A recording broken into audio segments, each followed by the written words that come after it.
জয়নিতাই আজকের রেসিপি লাউ দিয়ে সেদ্ধ রসা কিভাবে বানাবেন চলুন একবার দেখে নেবেন। এখানে কি নিয়েছি বলো তো? লাউ নিয়েছি, আছে এখানে বাঙাল ডাঁটা, আছে গাঁঠি কচু, এখানে নিয়েছি আলু, আর নিয়েছি বেশ খানিকটা কাঁচা লঙ্কা। কড়াইতে দেব সরষের তেল। তেল কিন্তু বেশি দেব না, দেখতেই পাচ্ছ। দিয়ে দিচ্ছি কালো জিরে, দেব কাঁচা লঙ্কা। কালো জিরে আর কাঁচা লঙ্কাটা একটু নেড়ে নেব। পরিমাণ মতন আমি লবণ দিয়ে দেব। এখন সবজিগুলো আমি দিয়ে দিচ্ছি।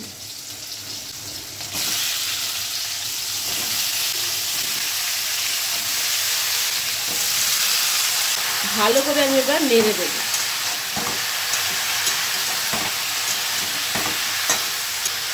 নাড়া হয়ে গেছে, আমি এবার ঢেকে দেব।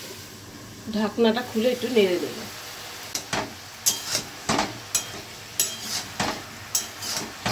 এখন সামান্য হলুদ দেব, সামান্য হলুদ দিচ্ছি। নেড়ে দিয়ে আবার ঢেকে দেব।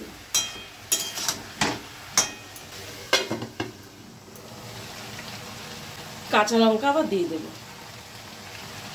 ভালো করে এবার আমি আবার নেড়ে নিচ্ছি। সবজিগুলো দেখতেই পাচ্ছ সিদ্ধ হয়ে গেছে। এবার দেব গরম জল।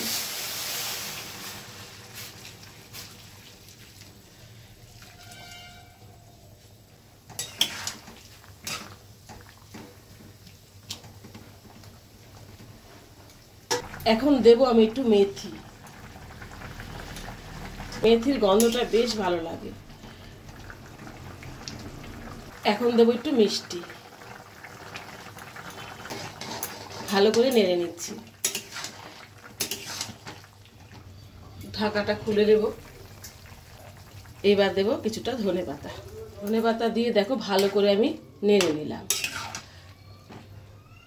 সব সিদ্ধ হয়ে গেছে। সিদ্ধ রসা একটু রস থাকলে বেশি ভালো লাগে।